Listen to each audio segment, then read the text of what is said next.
Paradoxo da tolerância em Popper é sempre uma questão que é invocada quando determinados discursos são colocados de uma maneira que pode colocar em risco, de certa forma, o debate entendido como democrático, seja na política brasileira, seja numa discussão filosófica, seja num debate que venha, de certa maneira, se propor, pelo menos, a se colocar nos parâmetros daquilo que Habermas chamaria, na minha interpretação, inocentemente de linhames ou aspectos da teoria da razão comunicativa, né?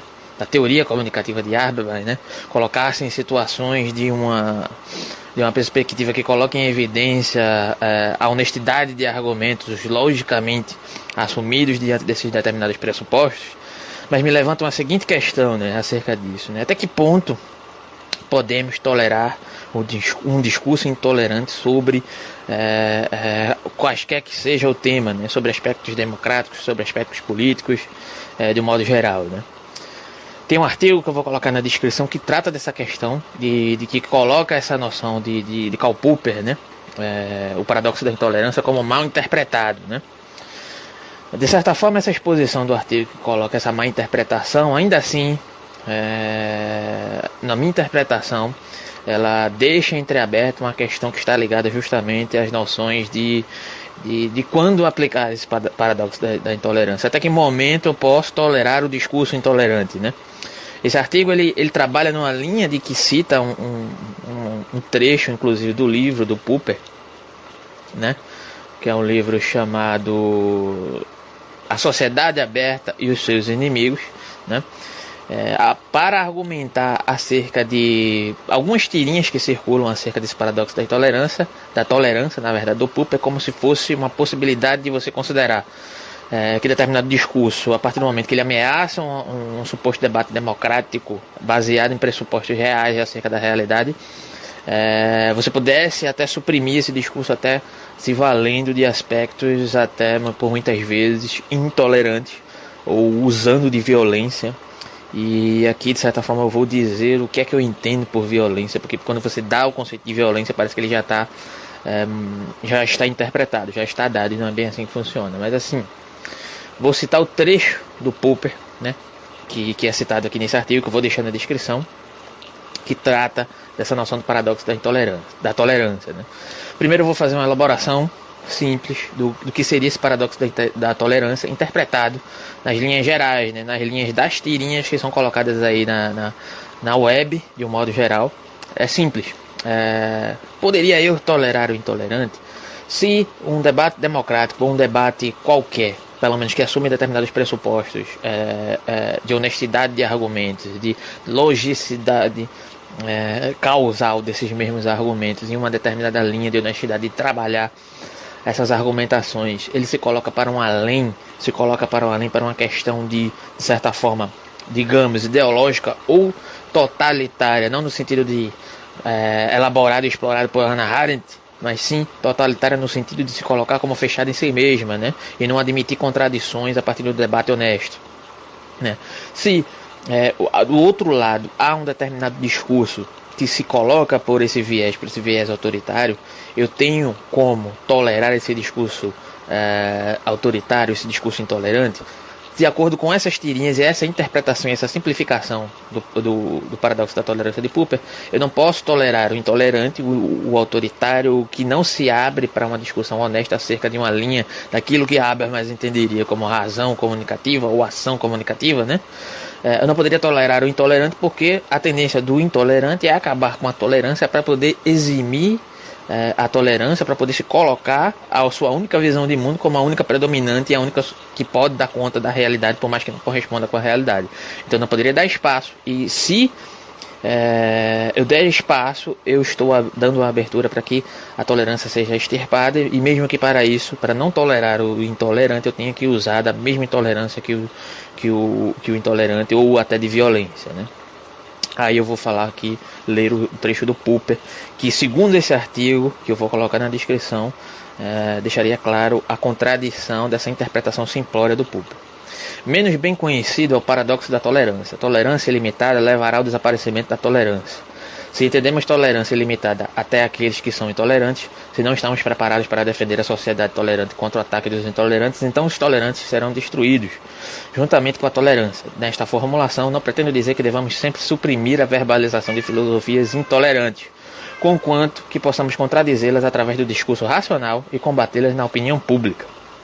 Censurá-las seria extremamente insensato, mas devemos reservar o direito de suprimi-las mesmo através da força, porque poderá facilmente acontecer que os intolerantes se recusem a ter uma discussão racional, ou pior, renunciarem à racionalidade, proibindo os seus seguidores de ouvir argumentos racionais, porque são traiçoeiros e responder a argumentos com punhos e pistolas.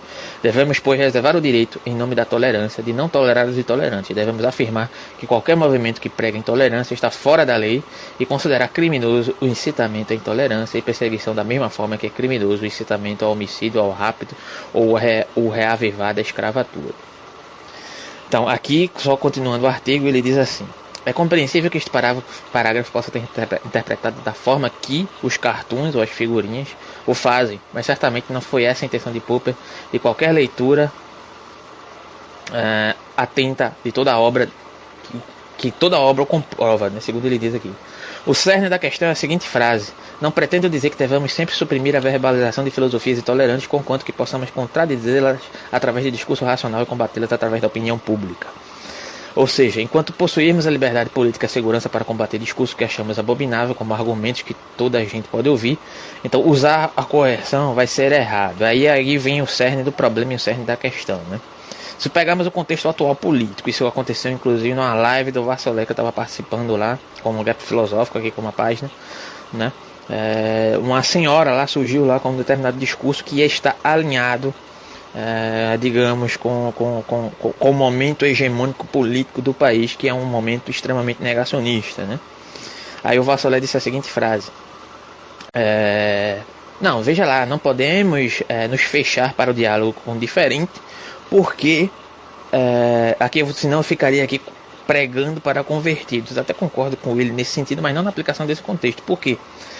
Como bem dizes aqui, essa questão desse próprio texto que tenta solapar essa interpretação curta desse paradoxo do Popper, ele diz o seguinte: enquanto houver liberdade política e segurança para combater o discurso que predominantemente é abominável, devemos dar voz ao intolerante para que possamos combatê-lo, né? Mas quando o discurso da intolerância ele se torna predominante, inclusive ele é hegemônico e ainda por cima ele se coloca em determinados parâmetros discursivos que estão acima de qualquer possibilidade de verificação lógica acerca da realidade, eu creio que o primeiro sentido, o sentido da figurinha, ele se refaz aqui como algo necessariamente verossímil, né? Das figurinhas, que são as interpretações, que segundo esse artigo aqui, são interpretações deslocadas, como se qualquer discurso intolerante automaticamente tivesse que ser combatido.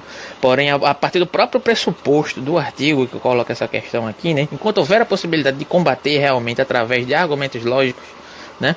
Por mais que o intolerante ele se coloque diante desse jogo sujo, enquanto houver a possibilidade democrática de combater argumentativamente essas questões, então devo dar espaço. Quando não houver mais essa possibilidade, não devo dar mais espaço. Então, diante de uma realidade pela qual nos encontramos diante de um negacionismo completo, inclusive sobre questões de saúde pública, pegando aqui como exemplo o Brasil, né? Dar espaço e voz para uma perspectiva de intolerância que já é hegemônica, né?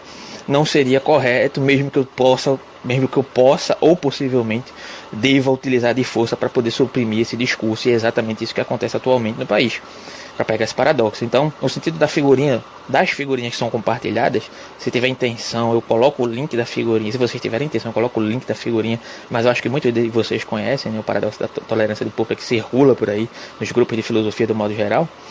Mas ele retoma o primeiro sentido, né? Ele coloca determinados parâmetros para poder não tolerar o intolerante, mas porém, deixa bem claro que deve haver condições para que esses discursos sejam combatidos, entre aspas, democraticamente. Enquanto não houver essa possibilidade, é necessário reagir, inclusive se preciso for de violência. E aqui violência podemos entender em vários parâmetros, mas eu gosto de utilizar o aspecto que é utilizado inclusive em um dos vídeos do Christian Dunker, né? Que é, o que é violência? Né? Violência é só quando é entendido a parte do oprimido que comete uma reação contra o seu opressor como violência. O que é necessariamente violência? A violência ela surge como um tipo de violação a uma determinada regra estabelecida.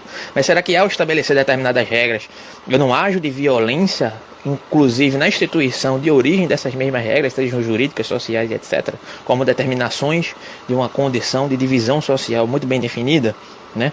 Então é necessário expandir essa noção de violência, mas não é a questão do vídeo, e por hoje é só. E até a